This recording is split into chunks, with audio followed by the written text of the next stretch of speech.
Hey, how are you guys? It is Harrison Barron from growth-generators.com. Now, in this video, I want to talk to you guys about the Alphabet Club and why you need to be very worried about them. Now, by the end of this video, you are going to probably figure out you might have some vulnerabilities, or you're going to just be well equipped and you're going to have the knowledge to make better business decisions going forward. Before I dive into what the Alphabet Club is, I do offer a free masterclass that is linked down below. You can go through it, check it out. It is all about how to make your MSP and IT company a lot more money. If you are new, you've been experienced, or if you have a sales guy or sales team that just isn't quite closing the gap of having that customer sign the dotted line with a smile from ear to ear, knowing that they're taking the right steps for their business, that is definitely for you. Now, let me get into the Alphabet Club. What is the Alphabet Club? There's three main components to the Alphabet Club, or what I'm coining them as the Alphabet Club. You have HIPAA, you have FINRA, and you have PCIe. Now, none of them really have all these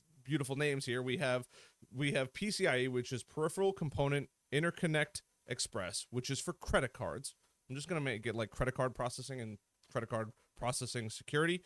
You have FINRA, which is Financial Industry Regulatory Authority. And then you have HIPAA, which is Health Insurance, Portability, and Accountability Act. Now, why do these all matter to you or in me, in this case, the Alphabet Club? All of them have specific requirements that you need to take if you are an MSP or IT company. If you're dealing with anybody in healthcare or health insurance, you need to be wary of HIPAA. They are there to protect your patient or customer privacy, making sure that that information isn't just leaked on the internet, making sure that the wrong people don't see your client's information or just health information in general. That stuff is extremely, extremely sensitive, and HIPAA does not want you going into there. Now, depending on where you are and depending on what kind of MSP you are, will drastically determine what you have to do. This is purely you need to be aware of them.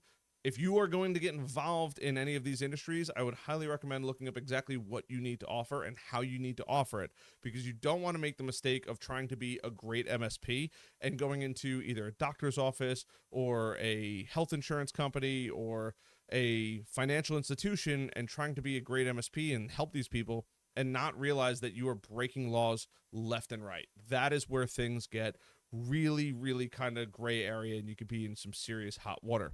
So PCIe, we're going to start with that one. Swiping your credit card.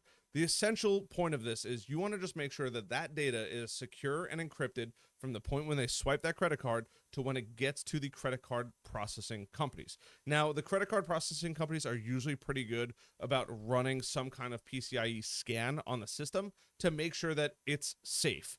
If you're not sure, if whatever company you're dealing with, just call them and say, hey, what are your PCI requirements? What do you need us to do as far as the technology company? And what can we put in place to make sure that everybody's happy? Because if you void or you break into what they call like their restrictions, you have to be really, really careful. They could start fining. It's just a fine to the business owner who processes those credit cards.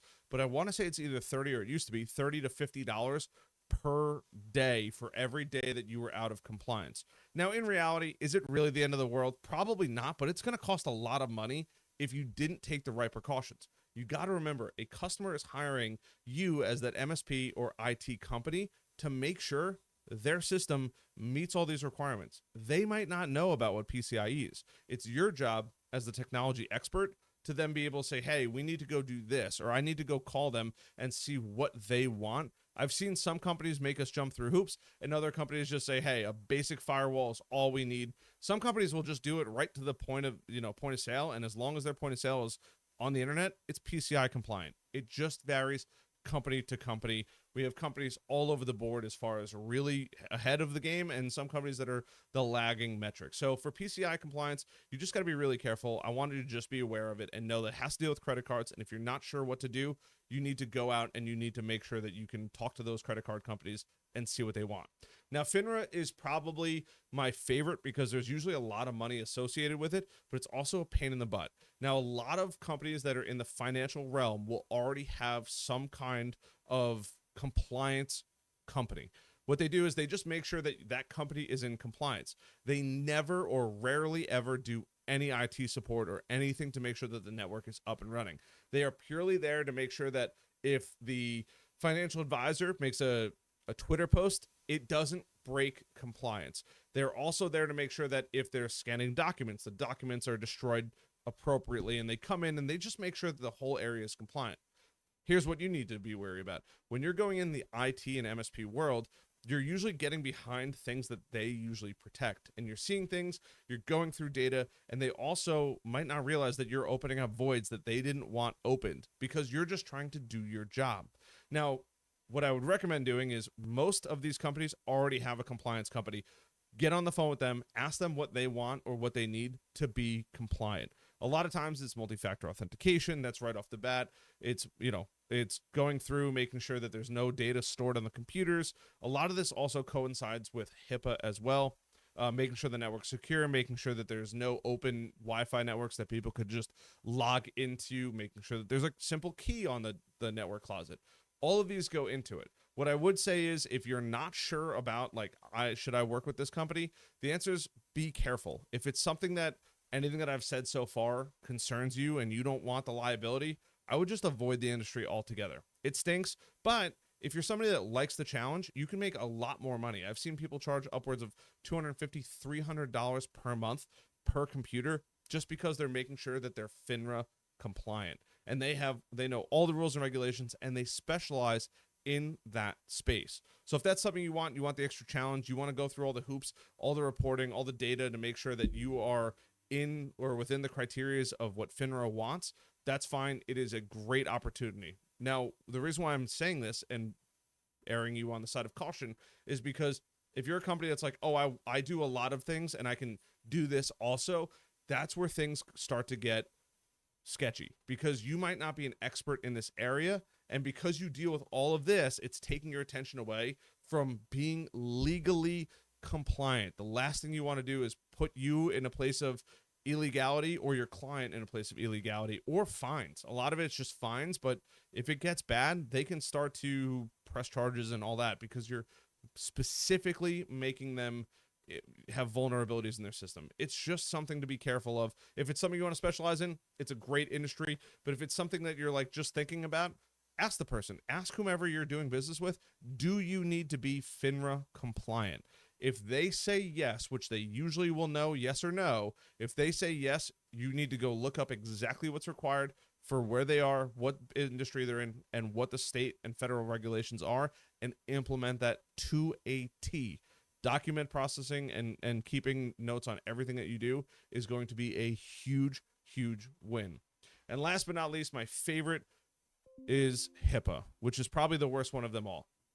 If you thought PCIe was difficult and you thought FINRA was difficult, HIPAA is even more extenuous. You need to go through, it is going to be staff training. It's going to be putting email scanners in there to make sure that potential viruses don't get through. The list kind of goes on and on and on. Once again, this is going to be insurance companies. And if you're not sure, just ask them, hey, do you need to be HIPAA compliant? If they say yes, that should be a red flag of saying, hey, I either want the challenge and I want to focus more on that industry, or it's probably not a good fit for my company and I should probably avoid it. And it's nothing against them, but it's a lot of work. Doctors' offices, whether or not it's a dentist, a surgeon, just a regular general practitioner, it doesn't particularly matter. It could even be a chiropractor. All of that is considered, as if insurance touches it, especially, you have to be worried about HIPAA. It is a major, major violation, and I've seen the fines get crazy from companies that failed to deliver on what they said they were doing. So that's the Alphabet Club. Now, if you're also curious, there's one other one, kind of a bonus that I would throw in, making sure people are Sarbanes-Oxley compliant. Now, that's an act, but it's just making sure that paperwork doesn't spit out where it's not supposed to, and somebody can't just walk across, and I have my Costco savings here, but can't just go walk across, grab the paperwork, and walk away and, either take a picture of it and put it back. It's just making sure that paper doesn't pop out of nowhere, and making sure that if somebody was to walk in the area, they can't just grab that data and walk away with it. It's something to look into. It is one of those, it's an act, but it also helps with HIPAA and FINRA. Just something for you guys to be aware of as a little cherry on top for you. Other than that, I hope you guys found value in this. Check out that masterclass down below on how you can make some more money for your MSP or IT company. And I'll see you guys on the next video. And by the way, if you have questions, leave them down below. This is a super interesting, complicated topic. I don't want to just talk the whole time, but if you guys have questions, I'm here to help. I'm constantly learning myself. All of these are constantly changing too. So when you see this video, just because I said it in this video does not mean it might hold water in a month. It could change in a week, or the requirements could change in a week. I would definitely go and double check that for your state, local, and federal laws. Other than that, I'll see you guys later.